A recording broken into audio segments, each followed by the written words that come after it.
നമസ്കാരം. ലോകവേദിയിൽ പാകിസ്ഥാൻ വീണ്ടും അപമാനിതരായോ? കാത്തുനിന്ന ഷഹബാസ് ഷെരീഫിനെ ഗൗനിക്കാതെ ഇറാൻ വിദേശകാര്യമന്ത്രി കടന്നുപോയ വീഡിയോ വൈറലായിരിക്കുകയാണ്. അതേസമയം അതേ ഉച്ചകോടിയിൽ അമേരിക്ക ഇറാൻ സമാധാന കരാറിന്റെ മധ്യസ്ഥരിൽ ഒരാളായി പാകിസ്ഥാനെ പ്രശംസിക്കുകയും ചെയ്തു. അപ്പോൾ യഥാർത്ഥത്തിൽ സംഭവിച്ചത് എന്താണ്? അപമാനമോ നയതന്ത്ര വിജയമോ? വിശദമായ വാർത്തയിലേക്ക് പോകാം. അന്താരാഷ്ട്ര വേദികളിൽ വീണ്ടും അപമാനിതരായി പാകിസ്ഥാൻ നേതൃത്വം. അമേരിക്ക ഇറാൻ ആണവ കരാർ ചർച്ചകളിൽ മധ്യസ്ഥത വഹിക്കാമെന്ന മോഹവുമായി സ്വിറ്റ്സർലൻഡിലെ ലൂസേണിലെത്തിയ പാകിസ്ഥാൻ പ്രധാനമന്ത്രി ഷഹബാസ് ഷെരീഫിനും സൈനിക മേധാവി അസീം മുനീറിനും നേരിടേണ്ടി വന്നത് കടുത്ത അവഗണനയാണ്. ഇറാൻ വിദേശകാര്യമന്ത്രി അബ്ബാസ് അരാഗ്ചി പാക് പ്രധാനമന്ത്രിയെ ഗൗനിക്കാതെ കടന്നുപോകുന്ന വീഡിയോ ദൃശ്യങ്ങൾ പുറത്തുവന്നതോടെ പാകിസ്ഥാൻ കടുത്ത നാണക്കേടിലായിരിക്കുകയാണ്. അബ്ബാസ് അരാഗ്ചി ചർച്ച നടക്കുന്ന മുറിയിലേക്ക് കടന്നുവരികയും ഷഹബാസ് ഷെരീഫിനെ ചുരുങ്ങിയ വാക്കുകളിൽ അഭിവാദ്യം ചെയ്ത ശേഷം അദ്ദേഹം ഉടൻ തന്നെ പുറത്തേക്ക് പോവുകയും ചെയ്തു. ഷഹബാസ് അദ്ദേഹത്തോട് നിൽക്കാൻ ആവശ്യപ്പെട്ട് ആംഗ്യം കാണിക്കുകയും കൈവീശുകയും ചെയ്തെങ്കിലും അരാഗ്ചി അത് ശ്രദ്ധിക്കാതെ വേഗത്തിൽ ഇറങ്ങിപ്പോവുകയായിരുന്നു. ഈ സമയത്ത് ഷഹബാസ് ഷെരീഫിന്റെ മുഖം ക്യാമറയിൽ പതിഞ്ഞു. ആശ്ചര്യവും സങ്കടവും നിറഞ്ഞതായിരുന്നു ആ മുഖം. ഒരു പ്രധാന കൂടിക്കാഴ്ചയ്ക്ക് കാത്തിരിക്കുകയും എന്നാൽ ആ കാത്തിരിപ്പ് വെറുതെയാവുകയും ചെയ്ത ഭാവമായിരുന്നു അദ്ദേഹത്തിൻ്റെത്. അസീം മുനീറും ഷഹബാസും കാത്തിരിക്കുന്ന വീഡിയോയാണ് വൈറലായത്. അവർ വളരെ നേരം അവിടെ കാത്തു നിൽക്കുന്നുണ്ട്. ഇതിനുശേഷമാണ് US vice president JD Vance ഷഹബാസിനെ കാണാൻ എത്തുന്നത്. അമേരിക്ക ഇറാൻ സമാധാന പ്രക്രിയയിലെ പ്രധാന മധ്യസ്ഥനായി സ്വയം ചിത്രീകരിക്കാൻ ശ്രമിച്ച പാകിസ്ഥാന്റെ നയതന്ത്ര അഭിലാഷങ്ങളും യാഥാർത്ഥ്യവും തമ്മിലുള്ള അന്തരം ഈ സംഭവം എടുത്തു കാണിക്കുന്നു. ഇസ്ലാമാബാദ് ധാരണാപത്രത്തിന്റെ തുടർച്ചയായാണ് ഷഹബാസ് ഷെരീഫും ഫീൽഡ് മാർഷൽ അസീം മുനീറും സ്വിറ്റ്സർലൻഡിൽ പ്രത്യേകമായി എത്തിയിരുന്നത്. പ്രധാനമന്ത്രിയുടെ ഓഫീസ് ഇതിനെ ഒരു ഉന്നതതല സംഭാഷണം എന്നാണ് വിശേഷിപ്പിച്ചത്. പാകിസ്ഥാനെ പ്രാദേശിക സമാധാനത്തിലെ ഒരു പ്രധാന പങ്കാളിയായി ചിത്രീകരിക്കാനുള്ള ശ്രമമാണ് അവർ നടത്തിയിരുന്നത്. എന്നാൽ യാഥാർത്ഥ്യം വ്യത്യസ്തമായി മാറി. അരാഗ്ചിയുടെ ഹ്രസ്വമായ ആശംസയും ഉടനടിയുള്ള പിൻവാങ്ങലും ഇറാന്റെ മുൻഗണനകളെ പ്രതിഫലിപ്പിക്കുന്നുണ്ട്. അമേരിക്കയുമായി നേരിട്ടുള്ള സംഭാഷണമാണ് ഇറാൻ ആഗ്രഹിക്കുന്നത്. പാകിസ്ഥാന് വളരെയധികം പ്രാധാന്യം നൽകാൻ അവർ ആഗ്രഹിക്കുന്നില്ല. അതുകൊണ്ടാണ് ഷഹബാസ് ഷെരീഫ് വിവിധ ആംഗ്യങ്ങൾ കാണിച്ചിട്ടും പരിഗണിക്കാതിരുന്നത്. സ്വിറ്റ്സർലൻഡിലെ ലൂസേണിലുള്ള ബർഗൻസ്റ്റോക്ക് റിസോർട്ടിൽ നടക്കുന്ന ഈ ചർച്ചകൾ കരാറിന്റെ ഭാവിഗതിയെക്കുറിച്ച് വ്യക്തത നൽകുമെന്നാണ് പ്രതീക്ഷിക്കുന്നത്. വാഷിംഗ്ടണും ടെഹ്റാനും തമ്മിൽ സ്വിറ്റ്സർലൻഡിൽ നടത്തിയ ഉന്നതതല ചർച്ചകൾക്കൊടുവിൽ അന്തിമ സമാധാന കരാറിലെത്താൻ ലക്ഷ്യമിട്ടുള്ള 60 ദിവസത്തെ റോഡ് മാപ്പിന് അമേരിക്കയും ഇറാനും ധാരണയായതായി മധ്യസ്ഥരായ ഖത്തറും പാകിസ്ഥാനും പ്രഖ്യാപിച്ചു. ഇതോടെ ഇരു രാജ്യങ്ങളും തമ്മിലുള്ള നയതന്ത്ര നീക്കങ്ങൾ ഒരു പുതിയ ഘട്ടത്തിലേക്ക് കടന്നിരിക്കുകയാണ്. ഇസ്ലാമാബാദ് ധാരണാപത്രത്തിന്റെ അടിസ്ഥാനത്തിലുള്ള ആദ്യ റൗണ്ട് ചർച്ചകൾ ഞായറാഴ്ച ബുർഗൻസ്റ്റോക്കിൽ സമാപിച്ചു. ഇറാൻ, അമേരിക്ക, ഖത്തർ, പാകിസ്ഥാൻ എന്നീ രാജ്യങ്ങളുടെ പ്രതിനിധികൾ ഈ ചർച്ചകളിൽ പങ്കെടുത്തു. മധ്യസ്ഥരായ ഖത്തറും പാകിസ്ഥാനും പുറപ്പെടുവിച്ച സംയുക്ത പ്രസ്താവനയിൽ ചർച്ചകൾ തികച്ചും പോസിറ്റീവും നിർമ്മലവുമായ അന്തരീക്ഷത്തിലാണ് നടന്നതെന്നും വാഷിംഗ്ടണും ടെഹ്റാനും തമ്മിലുള്ള പ്രധാന പ്രശ്നങ്ങൾ പരിഹരിക്കുന്നതിൽ ഇരുപക്ഷവും പ്രോത്സാഹജനകമായ പുരോഗതി കൈവരിച്ചതായും വ്യക്തമാക്കിയിട്ടുണ്ട്. ഇറാനും അമേരിക്കയും തമ്മിലുള്ള ഇടക്കാല കരാർ മുതൽ പാകിസ്ഥാൻ ലോകമെമ്പാടും ചർച്ചാ വിഷയമാണ്. സ്വിറ്റ്സർലൻഡിൽ വെച്ച് പാകിസ്ഥാന്റെ ഫീൽഡ് മാർഷൽ അസീം മുനീറിനെ US vice president JD Vance പരസ്യമായി പ്രശംസിച്ചു. ഈ കരാർ സാധ്യമാക്കുന്നതിനായി പാകിസ്ഥാൻ ആർമി ചീഫ് വ്യക്തിപരമായി നിരവധി തവണ ഇറാൻ സന്ദർശിക്കുകയും ഇരു രാജ്യങ്ങളും തമ്മിലുള്ള സംഘർഷങ്ങൾ ലഘൂകരിക്കാൻ ശ്രമിക്കുകയും ചെയ്തു. ഇറാനും അമേരിക്കയും തമ്മിലുള്ള ഒരു മധ്യസ്ഥനായി പാകിസ്ഥാൻ തിരശീലയ്ക്ക് പിന്നിൽ പ്രവർത്തിച്ചു. എന്നിരുന്നാലും അവസാന നിമിഷം ഒരു ഇടക്കാല കരാറിന്റെ ക്രെഡിറ്റ് ഖത്തർ തട്ടിയെടുത്തു.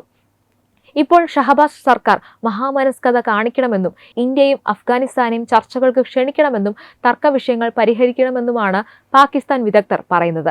അതേസമയം തന്നെ പാകിസ്ഥാന്റെ സമാധാന ശ്രമങ്ങളെ ലോകമെമ്പാടും പ്രശംസിച്ചിട്ടുണ്ടെന്ന് പാകിസ്ഥാൻ പത്രമായ ഡോൺ അതിന്റെ എഡിറ്റോറിയൽ എഴുതി. US president Donald Trump Asim മുനീറിനെ തന്റെ പ്രിയപ്പെട്ട ഫീൽഡ് മാർഷൽ എന്ന് വിശേഷിപ്പിച്ചിട്ടുണ്ട്. ഇറാനിയൻ നേതൃത്വം പാകിസ്ഥാന്റെ മധ്യസ്ഥതയെ പ്രശംസിക്കുകയും ധാരണാപത്രത്തിൽ ഒപ്പുവെച്ചതിന് ഇസ്ലാമാബാദിന് അംഗീകാരം നൽകുകയും ചെയ്തിട്ടുണ്ട്. മുൻപ് US പ്രസിഡന്റ് നിക്സണും ചൈനീസ് നേതാവ് മാവോയും തമ്മിലുള്ള സൗഹൃദത്തിന് മധ്യസ്ഥത വഹിക്കുന്നതിൽ പാകിസ്ഥാന്റെ പങ്കിനോടാണ് ഡോൺ ഈ സംഭവത്തെ താരതമ്യം ചെയ്തത്. US ചൈന സൗഹൃദത്തിന് വഴിയൊരുക്കി ഹെൻറി കിസിഞ്ചർ ചൈനയിലേക്ക് യാത്ര ചെയ്തത് പാകിസ്ഥാനിലൂടെയാണ്. പാകിസ്ഥാൻ ഇന്ത്യക്ക് നേരെ സൗഹൃദത്തിന്റെ കൈ നീട്ടണം. അയൽരാജ്യമായ ഇന്ത്യയുമായും അഫ്ഗാനിസ്ഥാനുമായും ബന്ധം മെച്ചപ്പെടുത്തുന്നതിന് പാകിസ്ഥാൻ ഇപ്പോൾ ഈ നയതന്ത്ര ഇച്ഛാശക്തി ഉപയോഗിക്കണമെന്നും ഡോൺ പ്രസ്താവിച്ചു. പാകിസ്ഥാന്റെ സാമ്പത്തിക സുരക്ഷാ താൽപര്യങ്ങൾക്കായി ഷഹബാസ് സർക്കാർ ഇന്ത്യയുമായും അഫ്ഗാനിസ്ഥാനുമായുള്ള സംഘർഷങ്ങൾ കുറയ്ക്കണമെന്നും അതിൽ പ്രസ്താവിച്ചിട്ടുണ്ട്. ഈ ഉച്ചകോടിയിലെ ഏറ്റവും വലിയ വികസനം എന്നത് 60 ദിവസത്തിനുള്ളിൽ അന്തിമ കരാറിലെത്താനുള്ള റോഡ് മാപ്പിന് അംഗീകാരം നൽകി എന്നതാണ്. ഇതിന്റെ ഭാഗമായുള്ള സാങ്കേതിക തലത്തിലുള്ള ചർച്ചകൾ ഉടൻ തന്നെ ആരംഭിക്കുമെന്നാണ് പ്രതീക്ഷിക്കുന്നത്. പുതിയ നയതന്ത്ര സംവിധാനം വെറും രാഷ്ട്രീയ പ്രഖ്യാപനങ്ങൾക്കപ്പുറം കരാർ നടപ്പിലാക്കൽ, അതിന്റെ പരിശോധന, വ്യവസ്ഥകൾ പാലിക്കൽ എന്നിവയെക്കുറിച്ചുള്ള വിശദമായ ക്രമീകരണങ്ങളിലേക്ക് ചർച്ചകൾ മാറ്റാൻ ലക്ഷ്യമിടുന്നു. ചർച്ചാ കാലയളവിൽ ഉണ്ടാകാൻ സാധ്യതയുള്ള തെറ്റിദ്ധാരണകൾ തടയുന്നതിനും ഇരുവിഭാഗം തമ്മിലുള്ള സംഘർഷ സാധ്യതകൾ കുറയ്ക്കുന്നതിനും സംഭവ വികാസങ്ങൾ കൃത്യമായി കൈകാര്യം ചെയ്യുന്നതിനുമായി ഇരുപക്ഷവും തമ്മിൽ നേരിട്ടുള്ള ഒരു ആശയവിനിമയ ചാനലും സൃഷ്ടിച്ചിട്ടുണ്ട്. ലോകത്തിലെ ഏറ്റവും തന്ത്രപ്രധാനമായ കപ്പൽ ഗതാഗത പാതകളിലൊന്നും അമേരിക്ക ഇറാൻ സംഘർഷത്തിന്റെ പ്രധാന കേന്ദ്രവുമായ ഹോർമുസ് കടലിടുക്കിലൂടെയുള്ള വാണിജ്യ കപ്പലുകളുടെ സുരക്ഷിതമായ യാത്ര ഉറപ്പാക്കുന്നതിലും ഈ പുതിയ നയതന്ത്ര സംവിധാനം ശ്രദ്ധ കേന്ദ്രീകരിക്കും. ഈ ചട്ടക്കൂടിന്റെ ഭാഗമായി മധ്യസ്ഥ പ്രക്രിയയ്ക്ക് രാഷ്ട്രീയ മേൽനോട്ടവും നിർദ്ദേശങ്ങളും നൽകുന്നതിനായി ഒരു ഉന്നതതല സമിതി രൂപീകരിക്കാൻ അമേരിക്കയും ഇറാനും സമ്മതിച്ചിട്ടുണ്ട്. ഈ സമിതിക്ക് ചീഫ് നെഗോസിയേറ്റർമാരിൽ നിന്ന് കൃത്യമായ വിവരങ്ങൾ ലഭിക്കും. ആണവ സംബന്ധമായ പ്രശ്നങ്ങൾ, ഉപരോധങ്ങൾ, നിരീക്ഷണ സംവിധാനങ്ങൾ, തർക്കപരിഹാര ക്രമീകരണങ്ങൾ എന്നിവയിലും ധാരണാപത്രം നടപ്പിലാക്കുന്നതുമായി ബന്ധപ്പെട്ട മറ്റു കാര്യങ്ങളിലും ശ്രദ്ധ കേന്ദ്രീകരിക്കുന്ന വ്യത്യസ്ത വർക്കിംഗ് ഗ്രൂപ്പുകളെ ഈ ചീഫ് നെഗോസിയേറ്റർമാർ നയിക്കും.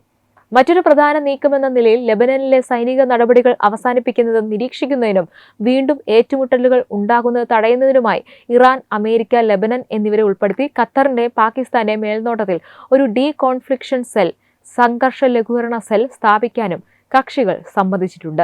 നിർദ്ദിഷ്ട ചട്ടക്കൂടിന്റെ വിശദാംശങ്ങൾ തയ്യാറാക്കുന്നതിനായി ബുർഗൻസ്റ്റോക്ക് റിസോർട്ടിൽ സാങ്കേതിക ചർച്ചകൾ ഈ ആഴ്ചയിലുടനീളം തുടരുമെന്നാണ് പ്രതീക്ഷിക്കുന്നത്. സ്വിറ്റ്സർലൻഡിൽ നടന്ന ചർച്ചകൾ ഒരു പ്രാരംഭ സമാധാന ചട്ടക്കൂടിന് കീഴിലുള്ള ചർച്ചകളുടെ തുടക്കമായിരുന്നു. അമേരിക്ക, ഇറാൻ, ഖത്തർ, പാകിസ്ഥാൻ എന്നിവരുൾപ്പെട്ട ചതുർഭുജ ചർച്ചകളിൽ വിവിധ പ്രതിനിധി സംഘങ്ങൾ പങ്കെടുത്തു. അമേരിക്കൻ പ്രതിനിധി സംഘത്തെ വൈസ് പ്രസിഡന്റ് JD വാൻസ് നയിച്ചപ്പോൾ പ്രത്യേക പ്രതിനിധികളായ ജാരഡ് കുഷ്ണർ, സ്റ്റീവ് വിറ്റ്കോഫ് എന്നിവരും അതിൽ ഉൾപ്പെട്ടിരുന്നു. ഇറാന്റെ ഭാഗത്തു നിന്ന് വിദേശകാര്യമന്ത്രി അബ്ബാസ് അരാഗ്ചിയും ചീഫ് നെഗോസിയേറ്റർ മുഹമ്മദ് ബാഗർ കാലിബാഫുമാണ് പങ്കെടുത്തത്. പാകിസ്ഥാൻ പ്രധാനമന്ത്രി Shehbaz Sharif, army chief Asim Munir, Qatar പ്രധാനമന്ത്രി Sheikh Mohammed bin Abdul Rahman Al Thani എന്നിവരും ചർച്ചകളിൽ പങ്കാളികളായി. നയതന്ത്ര ചർച്ചകൾ പുരോഗമിക്കുന്നതിനിടയിലും US പ്രസിഡന്റ് ഡൊണാൾഡ് ട്രംപ് മുന്നറിയിപ്പ് നൽകിയതോടെ വാഷിംഗ്ടണിൽ നിന്നുള്ള സമ്മിശ്ര സൂചനകൾക്കിടയിലാണ് ഈ ചർച്ചകൾ നടന്നത്. ട്രംപ് കടുത്ത നിലപാട് നിലനിർത്തിയപ്പോൾ ചർച്ചകളിൽ പങ്കെടുത്ത JD വാൻസ് ശുഭപ്രതീക്ഷ പ്രകടിപ്പിച്ചു. ലെബനനിലെ വെടിനിർത്തൽ നിലനിർത്തുന്നതിലും ടെഹ്റാനുമായുള്ള ബന്ധം പുനഃസ്ഥാപിക്കുന്നതിനുള്ള ശ്രമങ്ങൾ മുന്നോട്ട് കൊണ്ടുപോകുന്നതിലും പുരോഗതി ഉണ്ടായിട്ടുണ്ടെന്ന് അദ്ദേഹം പറഞ്ഞു. ഈ വിഷയത്തെക്കുറിച്ചുള്ള നിങ്ങളുടെ അഭിപ്രായം എന്തുതന്നെയായാലും കമന്റിലൂടെ അറിയിക്കുക. വീഡിയോ ഇഷ്ടമായ ലൈക്ക് ചെയ്യുക, ഷെയർ ചെയ്യുക. കൂടുതൽ വാർത്തകൾക്കായി നമ്മുടെ ചാനൽ സബ്സ്ക്രൈബ് ചെയ്യുക. Web desk Tatwamayi news.